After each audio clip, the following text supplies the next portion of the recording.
E-Tech, l'émission qui vous propose une plongée dans le digital et nous avons l'immense honneur de recevoir un ancien de Google Afrique francophone puisqu'il a dirigé Google Afrique pendant de très longues années, très connu au Sénégal, en Afrique et bien sûr dans d'autres pays dans le monde. Pour vous interroger, je précise que je suis avec Babacar Ndao Faye, le rédacteur en chef du site emedia.sn.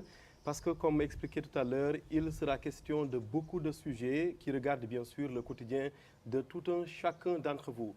Une présentation rapide pour vous présenter donc Tidiane Dème, quoique vous soyez très connu, je l'ai dit tout à l'heure, vous avez été recruté par la multinationale américaine, je rappelle Google, en 2009, ici même à Dakar. C'est après que vous êtes revenu de la France, parce qu'après un bac S1, on disait à l'époque bac C, avec la mention assez bien, vous avez pu obtenir une bourse pour voyager en France. Après donc des études, vous êtes revenu au Sénégal pour donc mettre en place, comme on dit ici à Dakar, votre propre business. Est-ce que ça marche, le fait de vouloir voler de ses propres ailes pour quelqu'un qui était quand même, et c'est le moins qu'on puisse dire, dans le confort? Merci pour cette question, Ousmane. Elle revient beaucoup sur la table aujourd'hui. Il est très facile aujourd'hui, rétrospectivement, de dire oui, ça marche. Il est plus difficile, effectivement, au moment de prendre la décision, de savoir qu'elle marche. Mais je pense que ces décisions sont prises chacun à un niveau personnel, pour des raisons individuelles et qui sont souvent d'ordre familial ou personnel et qui n'ont rien à voir avec la carrière. Et pour ces raisons-là, on ne le regrette jamais. Ça marche toujours. Pour poursuivre très rapidement la présentation, on vous présente comme un garçon très intelligent. Vous recevez comment ces compliments? Avec ce sentiment que les gens exagèrent un peu. Je pense que je suis un garçon qui a de la chance. J'ai précisé tout à l'heure, et c'était à dessein, Tidiane Dème, qu'après vos études en France, après avoir travaillé sur des projets de start-up là-bas, vous êtes revenu au Sénégal, votre pays natal bien sûr, pour mettre en place votre propre business. Et bizarrement, au même moment, il y a des jeunes qui prennent le chemin inverse. C'est-à-dire au moment où vous revenez au Sénégal, d'autres jeunes passent par la mer et souvent, on le sait malheureusement tous les jours, au péril de leur vie. Un commentaire, au moment d'ailleurs où on est dans une période de campagne électorale, quel devrait être le message des candidats pour ces jeunes-là? Je crois que, quelle que soit la période, quel que soit le contexte, ce qui se passe, ces jeunes qui partent, est une tragédie. Et que le problème de fond, c'est celui du développement social et économique qui va permettre à un jeune Sénégalais ou n'importe quel jeune Africain de se construire dans son pays et d'avoir un horizon ouvert qui lui permet de rêver, de s'accomplir, de s'épanouir économiquement et socialement dans son propre pays. Et nous devons tous travailler dans ce but. Mais quel devrait être le rôle des politiques par rapport à ça? On demandera toujours des comptes aux politiques sur cela, parce que quand quelque chose se passe dans une maison, on demandera compte au chef de famille. Mais c'est notre rôle à tous. Je pense par exemple qu'à notre niveau personnel, nous avons tous les jours des jeunes autour de nous qui viennent nous voir avec des projets d'émigration, avec des projets de carrière. Et c'est notre rôle aussi de leur faire voir la réalité derrière ces projets-là. C'est des gens comme moi qui rentrent de France et font le malin du matin au soir, qui donnent l'impression que tout se passe bien là-bas et que tout est facile. Ce ne l'est pas. Que ce soit à Paris ou à Dakar ou à Kaolack ou à Bamako, réussir demandera toujours beaucoup de travail, beaucoup d'efforts et un peu de chance. Dites-nous, justement, dans ce contexte électoral dans lequel nous sommes, pour l'expert que vous êtes, quel regard portez-vous sur l'offre programmatique des différents candidats dans le secteur d'où vous intervenez généralement, le numérique? Je vais vous avouer n'avoir pas suffisamment creusé le sujet dans le cadre de la campagne actuelle et porter peut-être un commentaire plus général. Tous les États africains, et le Sénégal n'y échappe pas, ont cette ambition d'utiliser la technologie et le digital pour régler des problèmes de croissance économique, des problèmes de création d'emplois, des problèmes de gouvernance, des problèmes d'éducation. Et c'est une ambition légitime.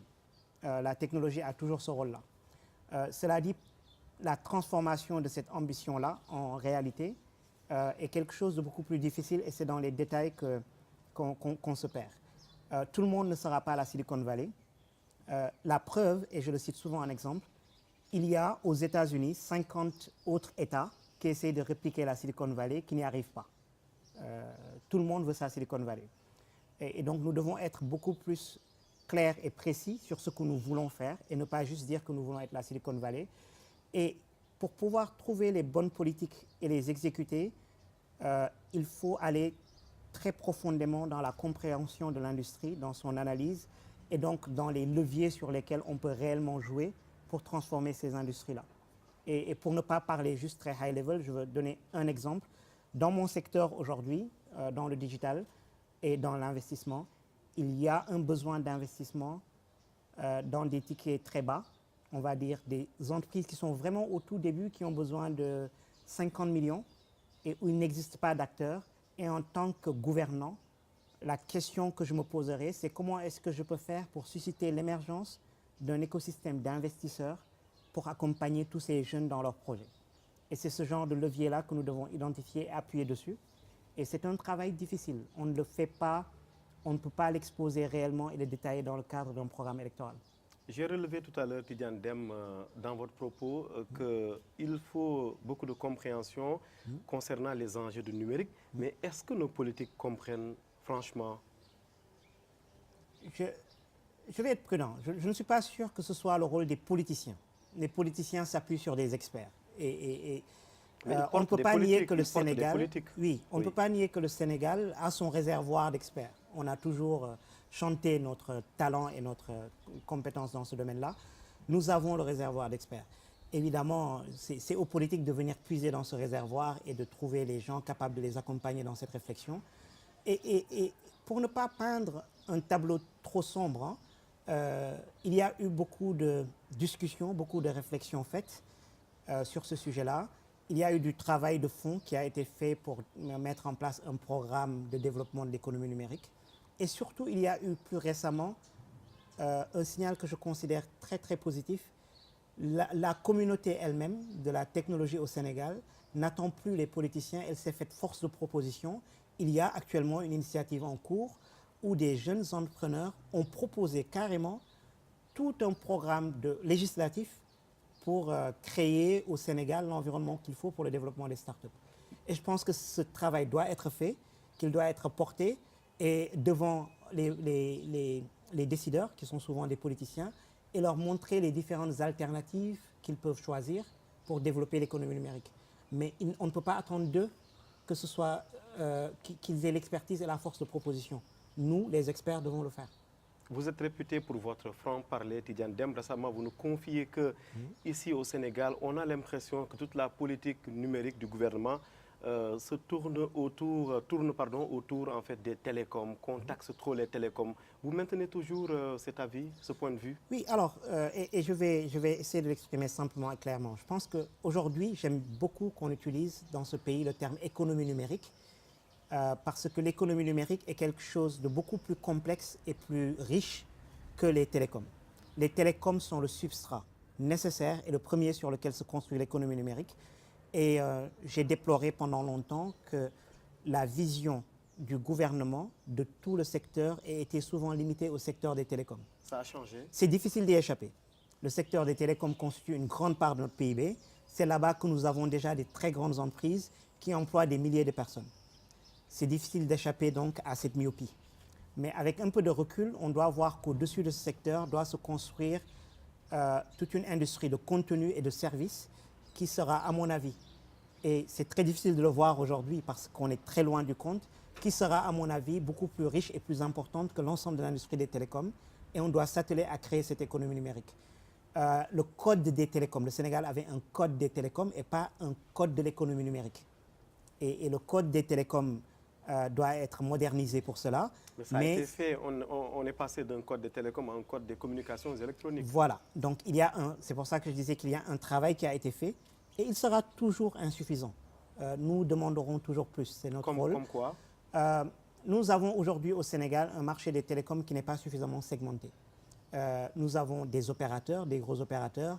Nous n'avons toujours pas créé par exemple des opérateurs d'infrastructure, même si maintenant le code le prévoit et c'est un vrai progrès. Nous n'avons toujours pas une diversification des fournisseurs d'accès last mile, excusez-moi d'être un peu technique, mais les fournisseurs d'accès qui vont amener toute cette infrastructure et cette capacité jusqu'à l'utilisateur final, que ce soit l'entreprise ou le privé, ne sont pas encore là. Vous parlez des MVNO et des FAI? Alors, il y a des MVNO, c'est un progrès. Il y a l'année dernière 3 FAI qui ont reçu une licence. Il en faut beaucoup plus parce que le last mile est un secteur qui se caractérise par une fragmentation des besoins et donc une nécessaire fragmentation des acteurs qui vont répondre à des besoins très variés, aussi bien en termes de besoins techniques que de business model. Élargir le nombre de FAI ou Absolument, de MVNO à combien, par exemple? Soyez concret. Écoutez, je peux vous dire une chose. En 2002, le Sénégal avait, selon la manière de compter, 12 à 15 FAI. Aujourd'hui, on parle d'en avoir 3. C'est un recul. C'est un recul. Nous devons retourner à beaucoup de fragmentation. Et je vais donner un exemple. Le Kenya a aujourd'hui plus de 40 FAI. Le résultat des courses, c'est que le Kenya, qui en 2010 regardait avec envie les Sénégalais sur l'accès au broadband, aujourd'hui, n'importe qui au Kenya a accès à une connexion broadband beaucoup plus rapide, beaucoup moins chère qu'au Sénégal, parce qu'on a démultiplié les acteurs qui les servent. Alors, oui, justement, oui, vous avez travaillé, vous avez beaucoup travaillé pour l'amélioration de l'accès à Internet dans les pays francophones. 10 ans après, de 2009 à 2019 aujourd'hui, avez-vous l'impression donc que la démocratisation de ce secteur n'est pas encore totalement en marche? Alors, il faut dire les choses positives. Le mobile, et le broadband mobile notamment, ont complètement changé la donne sur l'accessibilité de l'Internet. Aujourd'hui, on ne peut pas nier que tout le monde, sur son portable, a accès à un débit très correct pour faire beaucoup de choses sur son téléphone portable. Cela dit, et je pense que c'est pour ça qu'il faut vraiment le répéter, qu'on ne dorme pas sur nos lauriers. Pour une PME aujourd'hui, qui a besoin d'un très haut débit pour tenir des visioconférences et travailler à l'international, l'offre est encore très pauvre et très chère. Et c'est un problème d'infrastructure. Ce n'est pas une mauvaise volonté des opérateurs, c'est un problème d'infrastructure et un problème de structuration du marché. Et ces problèmes sont des problèmes d'ordre économique et doivent être résolus par un régulateur qui a une approche très économique du marché. Parce que l'ARTP ne fait pas son travail comme il faudrait? Écoutez, l'ARTP a beaucoup de travail.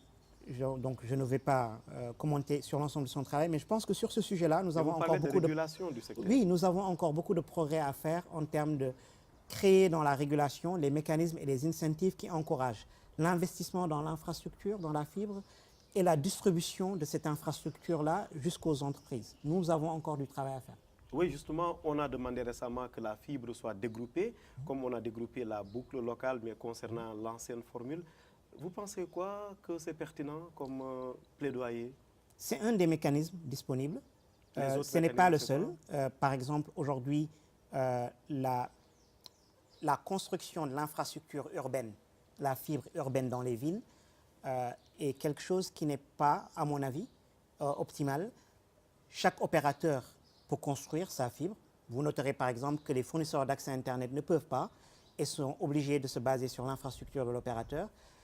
Et tant que ces opérateurs sont à la fois des opérateurs d'infrastructure fibre qu'ils revendent aux fournisseurs d'accès et eux-mêmes qu'ils vendent à l'utilisateur final, il manque un chaînon. Et j'ai souvent milité, et je le répète ici, pour la nécessité d'avoir des acteurs spécialisés dans l'opération de l'infrastructure et qui vendent en gros aux fournisseurs d'accès Internet et qui donc ont, eux, toutes les incentives économiques pour distribuer beaucoup de volume le moins cher possible. Nous manquons, par exemple, de ce mécanisme-là au Sénégal. Vous pourrez noter aussi qu'aujourd'hui, dans la structure du marché sénégalais, la distribution de la capacité internationale n'est toujours pas réellement démocratisée. Vous voulez dire quoi? C'est encore un enjeu stratégique pour beaucoup de posséder et de contrôler l'accès à la capacité internationale. Les prix sur le papier sont très bas, mais sortir cette capacité internationale de la station d'atterrissage et l'amener vers le POP d'un opérateur est toujours, ou d'un fournisseur d'accès Internet est toujours une opération très coûteuse et compliquée. Oui, mais il y a que, et le chef de l'État l'a répété récemment à Paris lors du groupe consultatif, qu'au Sénégal, les FAI doivent beaucoup de redevances vis-à-vis des opérateurs classiques, Tigo, on peut les nommer Expresso et Orange. Est-ce que réduire les prix de l'Internet, est-ce que ça ne devrait pas passer par là? Et question qui devrait d'autant vous faire plaisir que vous nous dites régulièrement qu'au Sénégal, l'État taxe trop les télécoms. Et si on réduisait un peu ces taxes-là? Alors, je vais revenir sur l'histoire de la taxation, mais je pense qu'on fait souvent un mauvais procès aux fournisseurs d'accès Internet. Aussi. On ne peut pas les avoir pendant 10 ans dans ce pays, contraints dans un business model étriqué où ils n'ont pas le droit d'avoir leur infrastructure et donc vivre sur une marge extrêmement faible et leur reprocher de ne pas payer assez de redevances à d'autres acteurs.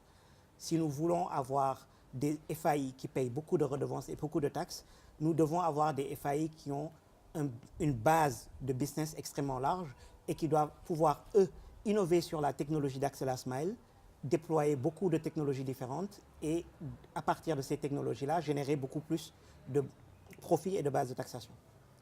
Et encore une fois, 3 FAI, c'est largement insuffisant. Il en faut beaucoup plus. Et pour revenir à cette histoire de taxation, oui, je pense qu'on est sur le même sujet. Si on a 3 acteurs, 3 opérateurs, et qu'on veut baser toute sa taxation sur ces 3 acteurs, la taxation sera forcément lourde. Il faut que nous ayons une stratégie de développer le nombre d'acteurs dans toute la chaîne d'infrastructure pour créer beaucoup de valeur et donc beaucoup de recettes pour l'État.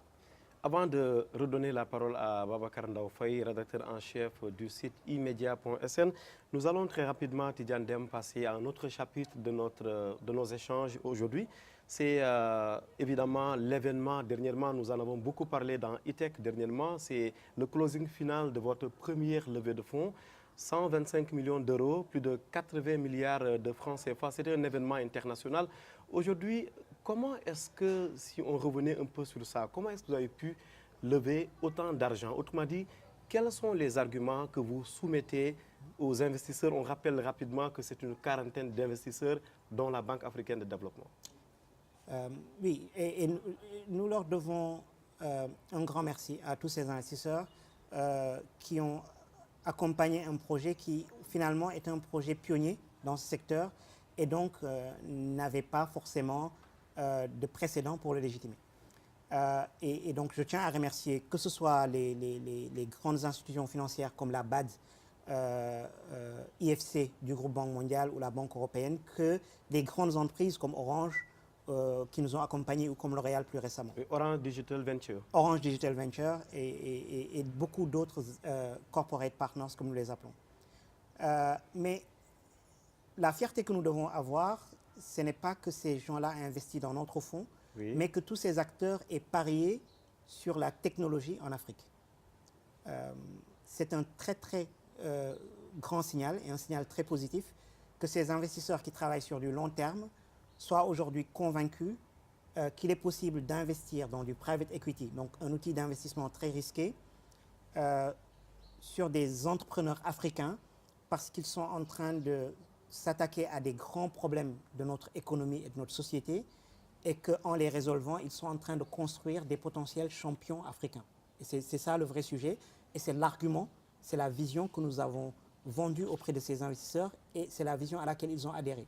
Qu'il y a du talent, qu'il y a aujourd'hui des entrepreneurs capables d'organiser ce talent-là et que cette technologie et ce talent-là peuvent être mis à service pour résoudre des problèmes importants et qu'on peut construire des entreprises panafricaines. Et ce sont là les vrais arguments derrière ce fonds.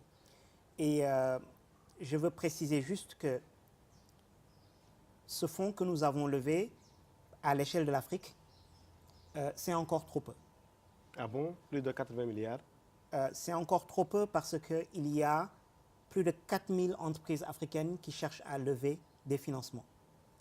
Et que nous allons adresser les besoins de quelques dizaines d'entreprises.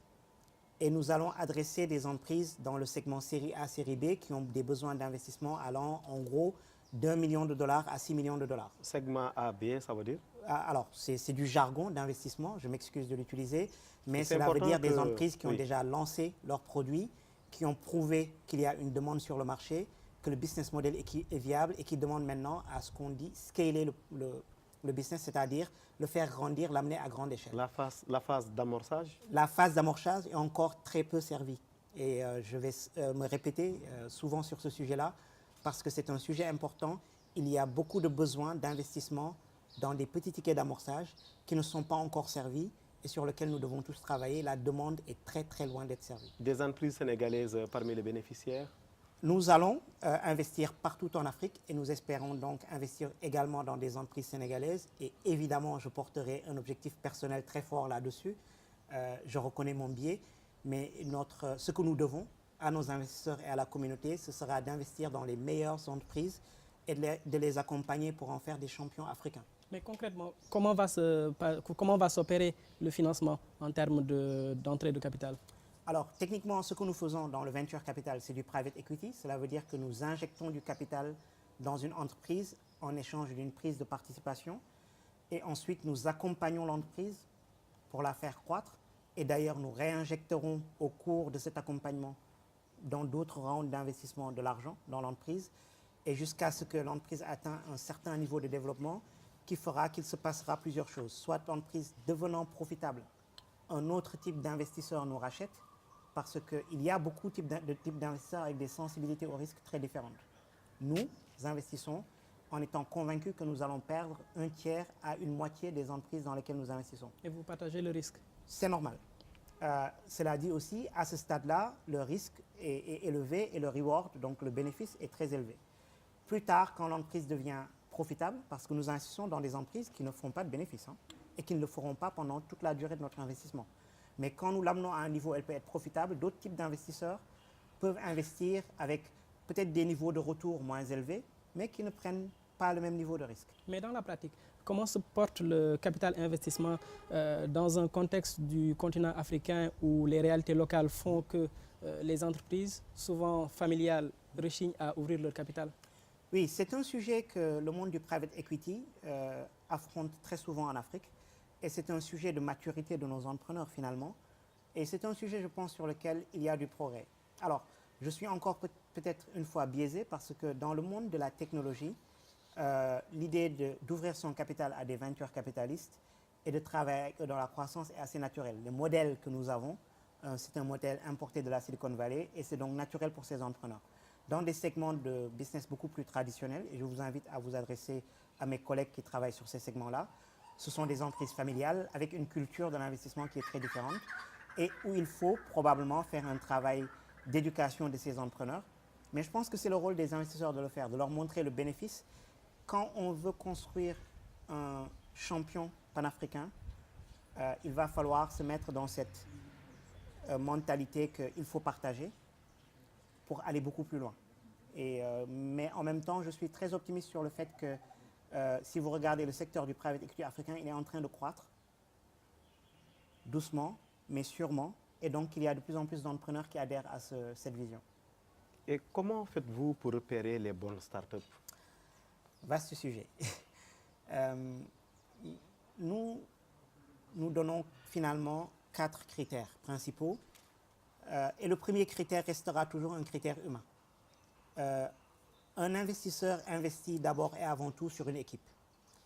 Et une équipe, d'abord j'insiste sur une équipe parce que il est très rare de trouver une seule personne qui est capable de réunir l'ensemble des compétences et des capacités nécessaires. On précise que pour votre cas, c'est Cyril Collomb, un ancien de Verscom notamment. Oui, on ne peut pas lever un fonds tout seul, on ne peut pas le gérer tout seul.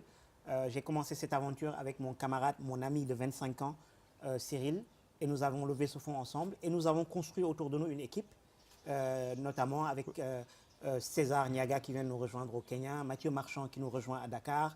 Oui, le Kenyan que vous avez débauché récemment. Oui, pour ouvrir un bureau au Kenya et étendre notre activité un peu plus. Vous avez démarré au Kenya? Nous venons d'ouvrir notre bureau au Kenya au mois de janvier 2019. Il faut voir que cette équipe sera appelée à couvrir tout le continent et donc devra voyager et se déplacer beaucoup. Mais donc pour revenir aux entrepreneurs, l'équipe est importante, elle doit avoir réunir quelque chose de très difficile finalement, de la compétence technique, parce qu'on travaille avec de la technologie, une compétence métier. Si vous voulez faire une plateforme dans le domaine financier, il faut comprendre le secteur, donc ce que nous appelons l'expertise métier, et quelque chose de très critique et difficile en Afrique, la capacité opérationnelle. Il faut pouvoir exécuter, délivrer sur ses plans et passer un business de 3 personnes à 100 personnes. C'est une compétence très, très très difficile à trouver et qui est vraiment précieuse. Ensuite, au-delà de l'équipe, évidemment, il faut que le marché, le potentiel existe. Donc, que l'équipe s'attaque à un problème important qui a un potentiel économique important. Enfin, nous allons regarder le modèle, comment il s'attaque à ce problème-là. Est-ce que le produit est le bon? Est-ce que le business model fonctionnera? Est-ce que la stratégie de pénétration des marchés est validée? Et enfin, nous regarderons le progrès, parce que rien ne parle plus que l'action. Et donc, le progrès réalisé par cette équipe-là sera un critère très important. Évidemment, quelqu'un comme vous, on comprend qu'il veut aider la jeunesse dans son propre continent, l'Afrique, son continent natal, comme on dit, pays natal. Mais on sait évidemment qu'il faut aussi se faire de l'argent. Vous allez vous faire de l'argent comment? Ce qu'on appelle les business models. Alors, permettez-moi du coup d'essayer de prendre quelques minutes de pédagogie sur comment fonctionnent les fonds et le business model d'un fonds. Un fonds d'investissement, c'est d'une part un gestionnaire de fonds et d'autre part des LPs, des investisseurs du fonds, qui confient leur argent aux gestionnaires de fonds sur la base d'une thèse d'investissement. Dans notre cas, donc, un ensemble d'investisseurs que nous avons cités ici tout à l'heure nous ont confié la gestion d'un certain montant, 125 millions d'euros. Et la thèse sur laquelle nous nous sommes basés, c'est que nous allons investir cet argent-là dans des entreprises africaines qui utilisent la technologie pour régler des grands problèmes africains. Et donc, ils vont créer des champions africains, donc des grandes entreprises qui vont générer beaucoup de revenus et beaucoup de bénéfices. Nous investissons, mettons 3 millions de dollars dans une société et prenons un pourcentage des actions de cette société en échange. Et nous mettons vraiment au travail à côté de l'entrepreneur pour faire croître la société. Dans quelques années, cette société aura beaucoup cru, aura créé beaucoup de revenus et beaucoup de bénéfices et nous pourrons vendre nos actions à d'autres investisseurs ou à d'autres grandes entreprises qui peuvent les accompagner pour la suite de leur vie. Évidemment, ça c'est le cas idéal. Dans d'autres cas, ça ne va pas bien se passer et la société va faire faillite et nous, comme l'entrepreneur, allons perdre notre investissement. Mais le risque est intégré dès le départ. Oui, puisque pour faire un schéma simple, si vous investissez dans 100 entreprises et que 50 d'entre elles font faillite, vous avez perdu donc la moitié de votre investissement, mais que les 50 autres vous rapportent 4 fois plus, au final, vous avez récupéré 2 fois le montant que vous aviez initialement investi et tout va bien. Et c'est ce que nous espérons pouvoir réaliser comme opération dans ce cas-ci. Il y a plusieurs facteurs qui vont faire le succès donc. Oui. C'est le taux de perte. Il faut savoir choisir les bonnes entreprises et limiter ce taux de perte. Mais les statistiques de l'industrie sont là et nous disent qu'il y aura un taux assez élevé à ce stade d'investissement. Et ensuite, il faut vraiment travailler avec les sociétés pour créer de la valeur et les faire grandir. Et arriver à un stade où il y a des acheteurs potentiels, et c'est quelque chose qu'on oublie facilement. On peut faire grandir une entreprise autant qu'on veut. Si on ne trouve pas des acheteurs potentiels, on n'ira pas loin. Il y a encore une fois, plusieurs schémas d'acheteurs potentiels. Parfois, ce sont les entrepreneurs eux-mêmes qui rachètent les parts qu'ils vous avaient vendues au départ et qui continuent à développer leur société. Parfois, ils vont trouver un autre grand partenaire, c'est ce qu'on appelle des consolidations et des M&A. Et parfois, ce seront d'autres investisseurs qui nous rachètent. Et donc, dans 5 à 7 ans après notre investissement, nous allons vendre nos parts et rendre à nos investisseurs l'argent qu'ils nous avaient donné au départ avec un bénéfice, nous l'espérons. Mais vous êtes conscient au moins que c'est de l'investissement sur le long ou très long terme? Écoutez, c'est très important quand on veut faire de l'investissement en Afrique d'intérioriser ces deux choses-là. Nous allons prendre du risque et accompagner des entreprises qui risquent de faire faillite. Et personne ne peut vous dire, nulle part dans le monde, qu'il peut investir dans des entreprises avec aucun risque de faire faillite. Ce serait vraiment une mauvaise approche.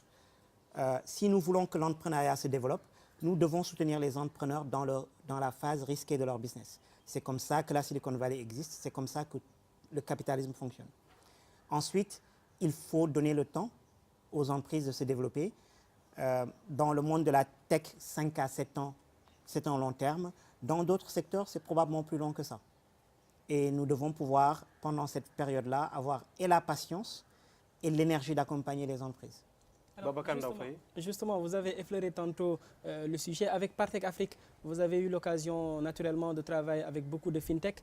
La législation aujourd'hui les rend assez dépendants des banques ou en tout cas des institutions financières qui ont la licence bancaire. N'est-ce pas un frein à leur essor quand on sait que celles-ci semblent assez en retard, les banques en tout cas en Afrique, dans le domaine des technologies? Donc, merci Babacar, j'aime beaucoup cette question parce que la fintech aujourd'hui représente la moitié des investissements dans les technologies en Afrique. Et dans l'absolu, c'est un montant important. C'est plusieurs centaines de millions de dollars. Et c'est normal parce que la fintech attire beaucoup aujourd'hui des entrepreneurs. C'est un secteur important de notre économie où aujourd'hui les Africains n'ont pas accès aux services financiers. On utilisera le taux de bancarisation ou d'autres KPI. Vous verrez que la pénétration des services financiers est très faible en Afrique. Cela crée donc une très très forte demande où aujourd'hui la technologie, notamment le mobile et le mobile money, crée des opportunités de répondre à ces besoins. Les entrepreneurs qui vont essayer d'adresser ces besoins-là, évidemment, vont aller là où l'industrie financière traditionnelle ne sait pas aller. Et donc vont bousculer les codes de cette industrie et notamment vont essayer d'agir dans un cadre qui n'est pas prévu par la régulation actuelle. Et c'est un schéma typique de disruption, donc de perturbation d'un environnement économique existant. Alors, à ce moment-là, il peut se passer plusieurs choses. Mais cela pose une question au régulateur, en fait. Le régulateur doit décider, est-ce que ce qui est en train de se passer dans ce secteur va dans le sens de l'amélioration de la qualité et de l'accessibilité des services financiers pour les usagers? Et donc, qu'est-ce qu'il doit faire pour faciliter ça? Et mesurer aussi le risque que cela pose dans la gouvernance générale du monde financier et comment le cadrer. Je pense que on voit aujourd'hui dans les différents pays africains des attitudes très différentes, mais des attitudes qui évoluent de la part des régulateurs, des banques centrales en général, dans le sens d'une part de libérer les énergies, libérer cette créativité-là, libérer les entrepreneurs des contraintes parce qu'ils sont vraiment en train d'accomplir un travail phénoménal, mais d'autre part créer un cadre pour protéger l'usager, protéger nos économies et la gouvernance. C'est un travail délicat, je l'admets, mais c'est un travail qu'il faut faire vite pour ne pas ralentir la croissance de ce secteur et c'est un travail qu'il faut faire avec la conviction qu'on va rompre le statu quo, qu'on va changer les modèles. Et donc, c'est un appel presque que je lance aux régulateurs et aux entrepreneurs. Il va falloir que les régulateurs s'impliquent et apprennent et comprennent ce qui se passe dans le monde de la technologie parce qu'il va être confronté à beaucoup de nouveaux modèles et il ne saura pas les réguler sans vraiment les comprendre, mais il faut qu'il le fasse très très vite. Et c'est peut-être là le challenge pour les régulateurs. D'un autre côté, nous, les entrepreneurs, souhaitons évoluer sans aucune contrainte, évidemment, et allons casser toutes les barrières. Il va falloir que les entrepreneurs se disent la chose suivante. S'ils ont pour ambition de construire des champions africains, des grandes entreprises qui vont servir des centaines de millions d'usagers en Afrique, il va falloir qu'ils apprennent à travailler avec la régulation. On ne peut pas se défaire complètement de la régulation. Elle est nécessaire, elle a des objectifs, il faut travailler avec le régulateur. En tant qu'investisseurs, nous sommes particulièrement inquiets quand un entrepreneur nous dit « non, non, non, non, non, je ne m'occupe pas de la régulation ». C'est un très mauvais signal parce qu'un régulateur peut très, très vite tuer un business. Mais est-ce que la BCEAO suit pour prolonger un peu la question de Babacar? Écoutez, je suis biaisé, je suis du côté des entrepreneurs. Je vais dire pas assez vite. Vous êtes objectif aussi? Je pense que je vais être exigeant parce que je vois d'autres pays où cela va plus vite. Évidemment, nous sommes dans un espace communautaire où il y a beaucoup de pays où donc l'évolution de la régulation est forcément plus lourde. Mais si je regarde par exemple ce qui se passe dans un certain nombre de pays anglophones africains, les choses vont très très vite et il ne faut pas que les pays de la zone UEMOA, par exemple, se réveillent un jour avec un secteur de la fintech très en retard et que ce soit les entreprises des pays qui ont pris de l'avance sur la régulation qui viennent servir nos marchés. Ce serait dommage. Parce que la question est toujours là, c'est que la technologie va toujours plus vite en fait que la réalité. C'est naturel. C'est naturel et ce n'est pas le propre du secteur financier. Ce sera vrai dans beaucoup de secteurs. Encore une fois, si nous voulons en profiter de cette révolution technologique, le régulateur doit aller très très vite et c'est presque contradictoire pour un régulateur dans une industrie très conservatrice. Il doit aller vite et il doit adopter et embrasser ces technologies-là. On ne peut pas les freiner, on ne peut pas les ignorer, on ne peut pas les fuir, on doit les comprendre et les embrasser. Babacar Ndao Faye. Alors, j'ai surtout envie de vous interpeller sur l'économie de partage, avec tout ce qu'il y a eu en Europe, notamment comme débat sur l'opportunité de les taxer davantage ou pas. Est-ce que l'Afrique aujourd'hui peut s'inspirer de ce cas et quelle viabilité faudrait-il espérer pour nos économies africaines dans ce sens? Écoutez, sur ce point, je suis très optimiste parce que je pense que les économies africaines sont déjà des économies de partage. Et je veux que ce ne soit pas juste une belle phrase vide. Mais quand ça bouscule le fisc, c'est un autre problème. Alors, le fisc a toujours, chez nous, un problème d'accès à l'économie informelle pour la taxer. Ce problème n'est pas nouveau, n'est pas créé par la technologie ni par l'économie de partage. C'est un problème de formalisation. Et je pense qu'au contraire, c'est une opportunité. Il est très difficile pour les gouvernants, pour le fisc ou pour n'importe quel acteur de s'adresser à une multitude d'acteurs indépendants et informels. Quand vous les amenez sur une plateforme digitale, et c'est vraiment la beauté du digital, vous pouvez les amener tous sur une plateforme structurée et créer finalement un interlocuteur unique et très organisé avec lequel l'État sait travailler. Mais plus important pour moi, ces plateformes créent aussi l'interlocuteur avec lequel les grandes entreprises peuvent travailler. Et je vais prendre un exemple concret. Aujourd'hui, si vous prenez le secteur du transport, de la logistique dans nos pays, c'est un ensemble d'acteurs informels. J'ai mon camion, je me mets sur la route, ou j'ai mon taxi-bagage et je transporte de la marchandise ou des biens. Et c'est totalement informel, personne n'y a accès. Mais cela veut dire aussi que si j'ai une usine, par exemple, et que je produis de la farine en grande quantité et que je veux le distribuer dans le pays, je dois chaque jour, pour distribuer ma marchandise, interagir avec une centaine de camionneurs informels. Je ne peux pas maîtriser leur temps. Je ne peux pas savoir maîtriser le prix, je ne peux pas savoir quand ma marchandise va être délivrée. C'est très difficile à gérer pour les logisticiens. Et nous voyons émerger au Nigeria, au Kenya, dans beaucoup de pays africains, des plateformes qui réunissent tous ces acteurs-là et qui offrent enfin à la grande entreprise, à la grande industrie locale, un service logistique structuré et très propre. Et c'est un outil formidable pour notre économie. Nos industries vont pouvoir avoir autour d'eux des services structurés, sans pour autant essayer de tuer le secteur informel. Ce sont ces petits camionneurs-là qui font... Comment ménager la chèvre et le chou, comme on dit dans cette affaire-là? Non, ce n'est pas la chèvre et le chou. Je pense que la plateforme digitale va fonctionner parce qu'elle apporte une valeur à l'entrepreneur informel. Il n'a plus besoin de se mettre dans un coin et d'attendre qu'on l'appelle pour trouver du business. Il va ouvrir son téléphone et trouver du business tout de suite. Elle va apporter à la grande entreprise, à la grande industrie, beaucoup de valeur parce qu'elle lui apporte un service structuré. Elle va donner à l'État un seul point, cette plateforme-là, ou avoir une visibilité sur tout le secteur. Au-delà des problèmes de taxation, il y a ici un problème de gouvernance. C'est très difficile d'organiser un secteur quand on n'a pas de visibilité dessus. Et ces plateformes vont donner enfin la visibilité à l'État sur ce qui se passe dans ces secteurs. Et cela va donner à l'État l'opportunité de travailler avec ces secteurs pour créer une base de taxation, sans que cela ne soit douloureux pour ces acteurs-là, parce qu'au global, ils vont gagner. Je veux donner un autre exemple, Oui. et parce qu'il y a des exemples concrets de ce type au Sénégal. Le monde du transport urbain. Notre transport urbain est organisé, encore une fois, de manière très fragmentée par un ensemble de petits acteurs informels. Et le résultat des courses, c'est que le car rapide se met au début de la ligne et attend pendant des heures d'être suffisamment rempli pour faire sa course. Il s'arrête tout au long. C'est parce que le conducteur de car rapide n'a pas de visibilité sur tout ce qu'il attend sur la route. Des plateformes arrivent qui lui donnent cette visibilité-là. Et tout à coup, il y a par exemple une entreprise qui s'appelle Aiwa, créée par un Sénégalais, qui n'est pas encore présente au Sénégal. Et c'est la beauté de la technologie. Nous voyons des entrepreneurs sénégalais au Cameroun, en Côte d'Ivoire, partout dans la sous-région, construire des belles entreprises. Donc ce n'est pas vraiment une ambition sénégalaise, c'est une ambition africaine. Et il y a Firefly Media au Sénégal, qui travaille aussi avec ce secteur du transport informel.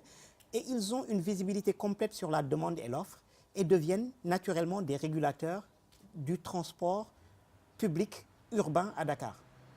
Et du coup, se retrouvent des partenaires de très grande valeur pour la municipalité ou pour le CETUD, par exemple, autour de ces questions-là.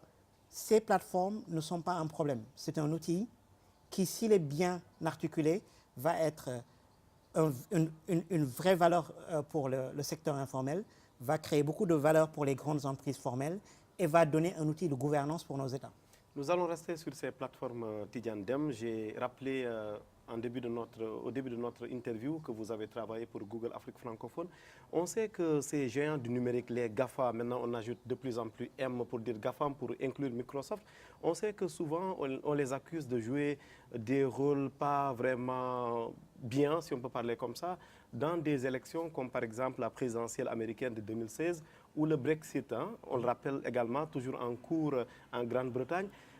Le fait que le Sénégal, disons, se dirige vers une présidentielle, est-ce qu'on devrait un peu s'inquiéter le fait que ces plateformes-là jouent consciemment ou non des rôles dans la présidentielle?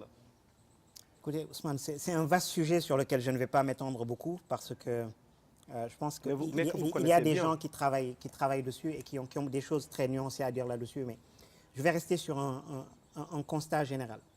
D'abord, je ne suis pas sûr que ce soit un sujet uniquement de plateforme, c'est un sujet d'Internet comme technologie.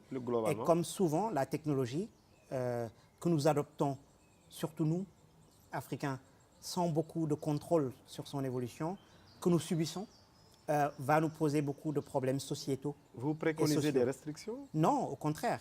Ce que j'ai dit, on ne peut pas l'ignorer, on ne peut pas l'arrêter, il faut le comprendre et l'embrasser. Mais concrètement, faire quoi? Et il faut le comprendre, et je pense que ce qui est arrivé aux États-Unis l'année dernière prouve une chose intéressante, que ce n'est pas juste un challenge pour nous, qu'un pays comme les États-Unis peut se retrouver surpris par l'impact que cette technologie a sur un sujet très important pour la politique et qu'ils ne l'ont ni anticipé ni maîtrisé.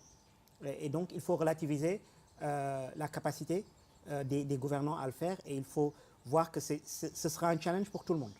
Donc, ce n'est pas un challenge sénégalais ou africain, c'est un challenge global qu'il va falloir maîtriser. Et nous sommes qu'au début de ces questions-là, à mon avis, parce que nous sous-estimons probablement l'impact et la transformation qui reste à venir sur ces sujets-là. Et donc, il ne s'agit probablement pas d'une question GAFA, ni d'une question Amérique, ni d'une question élection, mais d'une question globale qui est posée à nos sociétés sur comment nous allons réorganiser le discours public et qui se pose à vous dans les médias. Vous êtes très vite passé d'un monde où vous étiez unique détenteur du canal de distribution de l'information et de la légitimité à un monde où moi, n'importe quel CRR sénégalais peut aller en ligne et s'exprimer sur des sujets importants. Et nous devons tous, en tant que société, nous repositionner. Oui, et cela va très loin. Par exemple, il faut que nous enseignions à nos enfants comment lire et analyser de manière très critique le discours Internet. Que ce que quelqu'un dit sur Facebook n'est pas forcément vrai. Que ce que quelqu'un leur dit sur le chat, sur WhatsApp. Aujourd'hui, par exemple, au Sénégal, on envoie des audios et des choses sur WhatsApp. Que nous développions un discours critique. Redoutez-vous l'impact des éventuelles fake news dans le processus électoral ou dans le processus social de façon générale? Je suis sûr que vous pouvez retrouver, il y a quelques décennies, les mêmes questions autour de la radio et de la télé ou du journal. Quand l'imprimante a été inventée, quand la presse a été inventée, des gens ont dit mettre cette information-là dans la rue, est-ce que nous sommes prêts pour ça? Comment on va s'organiser? Et ces questions ont été résolues. Ça prend du temps. Ce ne sera pas fait en une année ni en 6 mois. Ça va être résolu comment? Ça va être résolu sur une génération. Pas, je ne sais pas. J'aurais souhaité pouvoir vous donner la solution. Mais je pense qu'il faut qu'un certain nombre de principes soient mis en avant.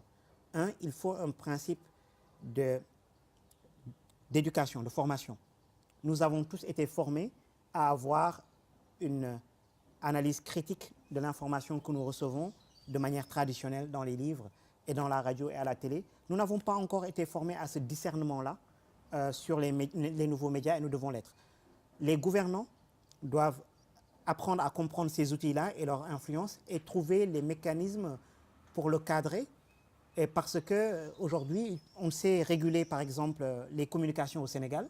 Vous êtes soumis à une régulation. Le média qui est en ligne, qui émet à partir de n'importe quel coin du globe, échappe complètement au contrôle de l'État. Et y échappera toujours probablement. Donc l'État doit s'ajuster sur ces mécanismes-là. Et s'il y avait une solution évidente, elle serait déjà là. Elle n'est pas évidente, c'est une réflexion. Et le principe que je veux mettre en avant aussi, c'est que cette réflexion-là doit être très collaborative. Je ne pense pas que les entreprises technologiques seules dans leur coin vont trouver la solution. Et c'est le discours qu'elles tiennent souvent, mais ce n'est pas vrai. Je ne pense pas que l'État seul trouvera la solution. Et il faut beaucoup d'acteurs autour de la table. Et ce qui s'est passé récemment dans beaucoup de pays a été une sorte de catalyseur de cette conversation, a déclenché beaucoup de questionnements qui sont très très sains. Et maintenant, il faut que les gens se mettent autour de la table et résolvent ces questions-là.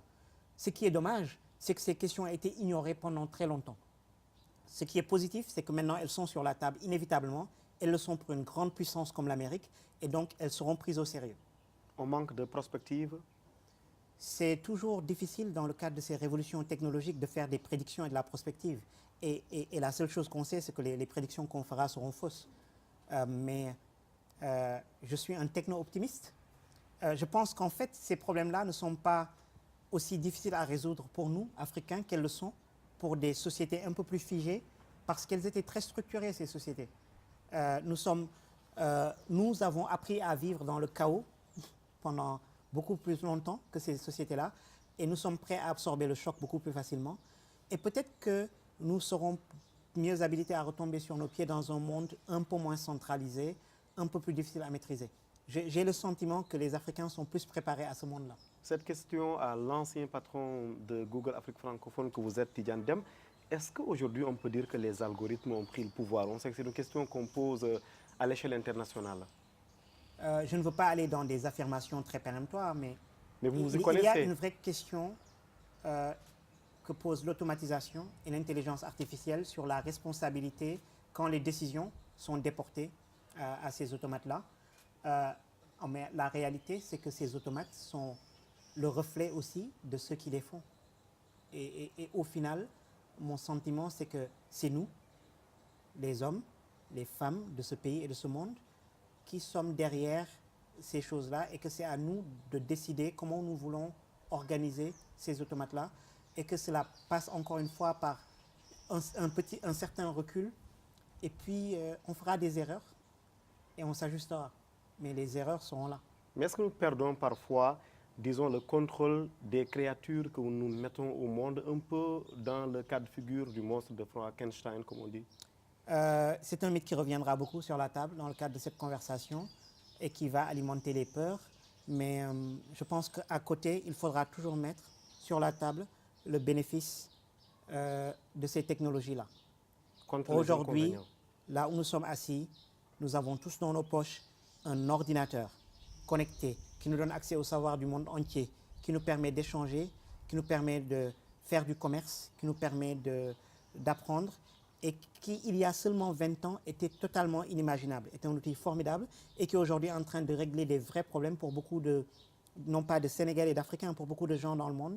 Aujourd'hui, la technologie permet par exemple en Afrique de mettre en place des nouveaux modèles de distribution de l'énergie solaire, est en train de faire de l'Afrique le premier continent vraiment vert en termes d'énergie, est en train de résoudre l'accès à l'énergie électrique pour 600 millions de personnes en Afrique. Aujourd'hui, la technologie est en train de permettre, grâce au mobile money, à 80% de la population africaine qui n'avait pas de compte en banque, d'avoir accès à un wallet électronique et de faire des transactions en ligne. Aujourd'hui, la technologie est en train de distribuer le savoir. On ne peut pas ignorer ces impacts-là. On ne peut pas non plus ignorer les risques qui sont très réels et systémiques qui sont sur la table. Et on doit essayer de construire quelque chose qui marche. Et c'est l'ingénieur en moi qui est convaincu qu'il y a toujours une solution tant qu'on s'assoit pour la chercher.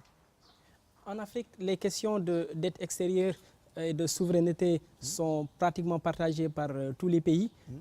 Quand on parle de levée de fonds, quel est le mécanisme qu'il faut pour que l'Africain soit rassuré que ces levées de fonds peuvent aider à ce que l'Afrique soit financée par l'Afrique? Une des leçons que j'ai retenues de cette aventure entrepreneuriale, qui était la levée du fonds Partac Africa avec mon frère et ami Cyril, c'est d'abord que moi-même, Cyril, beaucoup de gens en Afrique finalement, ne connaissons pas l'investissement. Et il faut que nous entrions dans ce secteur, que nous le comprenions. Aujourd'hui, les investisseurs sont à l'extérieur de l'Afrique. Le pouvoir de décision est à l'extérieur et la compréhension. Cela veut dire aussi que les entrepreneurs africains ne comprennent pas très bien l'investissement et cela rend très difficile les levées de fonds. Il faut savoir, selon le cycle de vie de sa société, selon le secteur dans lequel on est, quel type d'investissement est plus propice, qui est cet investisseur-là, quels sont ses ressorts, comment l'approcher, comment l'aborder, comment travailler avec lui. Ensuite, il faut que nous attachions à développer un écosystème propre. C'est vrai, aujourd'hui, les investisseurs sont à l'étranger. Cela dit, il faut accepter d'abord dans une économie globale qu'il y aura certains types d'investisseurs qui sont là, d'autres qui sont ailleurs, et que c'est très sain et normal. Il faut accepter que c'est un processus finalement progressif, qu'aujourd'hui, par exemple, la tech africaine, qui aujourd'hui fait l'objet de beaucoup d'attention, a été initialement exclusivement financée par des investisseurs étrangers, parce qu'il n'y avait pas encore d'investisseurs africains qui comprennent ce secteur, et que nous commençons à voir émerger des équipes africaines, que c'est très positif, mais sans ces premiers investisseurs-là, nous, aujourd'hui, ne serions pas là. Et que c'est un processus itératif. Aujourd'hui, le fonds Partech Africa, nous aurions aimé avoir beaucoup plus d'investisseurs africains autour de la table, mais nous savons que, de par même notre activité, nous sommes en train de créer la prochaine génération d'investisseurs africains. Que le prochain fonds que nous allons lever aura beaucoup plus d'investisseurs africains. Aujourd'hui, en France, Partech voit dans ses fonds arriver des investisseurs qui, il y a 10 ans, ont reçu un investissement de Partech. Nous créons les investisseurs de demain. Et c'est un processus que nous devons respecter et accompagner. Pourquoi Tidiane Dème, la BNDE n'a pas mis son argent, disons, dans votre affaire, dans votre business? Je vous laisserai peut-être leur poser une partie de la question, mais nous n'avons pas demandé à la BNDE de mettre son argent parce que, encore une fois, nous sommes un fonds qui lève auprès d'un certain type d'investisseurs qui sont alignés avec ce que nous essayons de faire. Aujourd'hui, je n'ai pas demandé à Ousmane Gueye, assis devant moi, de mettre 5 millions d'euros dans mon fonds, pour beaucoup de raisons, parce que ce n'est pas le bon interlocuteur. Nous avons demandé à la BAD, qui est l'institution africaine qui accompagne les fonds d'investissement, et nous avons eu le plaisir et l'honneur d'avoir la BAD qui a validé notre projet et qui a investi dans notre fonds. Aujourd'hui, nous avons des entrepreneurs africains qui n'ont pas souhaité être mentionnés, qui ont investi dans notre fonds. Donc nous avons trouvé des Africains qui ont adhéré à ce projet-là. Aujourd'hui, la BND a d'autres acteurs à financer. Nous, dans le monde de la tech en particulier, nous attendons beaucoup des banques. Ce ne sont pas les banques qui financent les startups. Nulle part dans le monde. Nous devons créer des investisseurs qui sont capables de faire face aux risques que représentent les startups, d'adhérer à ce risque-là et de l'intégrer dans leur modèle, comme vous disiez tout à l'heure. Et nous n'en avons pas assez. Je salue la présence d'acteurs comme Teranga Capital au Sénégal. Nous commençons à avoir une petite communauté d'investisseurs. Grofin a ouvert ses bureaux récemment. Cofina fait de l'investissement pour les PME. Il y a quelques débuts. Ça bouge. Ça bouge. Il en faut beaucoup plus. Trouvez-les, ces acteurs, accompagnez-les. C'est ce que je dis aux gouvernants, c'est ce que je dis aux institutions qui veulent développer le continent. Une petite provocation pour conclure cette interview. Tidiane Dème, jeune Sénégalais, vous êtes parti du Saloum il y a plus de 40 ans aujourd'hui, à la conquête du monde. Aujourd'hui, vous revenez à Dakar et de Dakar, vous dirigez un important fonds d'investissement qui intéresse l'Afrique. Mais vous avez, on a l'impression, un calendrier aussi rempli que celui d'un chef d'État. Quelle est la place finalement de la famille dans votre vie d'entrepreneur? Merci. Merci Ousmane. C'est la question la plus importante qui se pose à moi probablement. Deux, trois commentaires. Je n'ai jamais quitté le Sénégal. Je suis parti faire mes études. Géographiquement, vous n'étiez pas là. Nous sommes là où nous devons être, mais tant que nos attaches restent là où elles sont. Et aujourd'hui, ma famille est à Dakar. Mon travail m'oblige à me déplacer beaucoup. C'est un vrai challenge, je le reconnais et je l'admets ici, de trouver le temps nécessaire pour ma petite famille immédiate, pour la communauté sénégalaise. Vous y arrivez? Et non, je dois encore faire beaucoup de progrès sur ce domaine-là. Et je les prends à témoin que c'est un travail en cours et c'est un travail qui est très très loin d'être fini. Les jours de fête, Tabaski, Korité, vous toujours au Sénégal. Toujours. Et en famille? En famille, toujours. Merci beaucoup Tidiane Dème. Je vous en prie.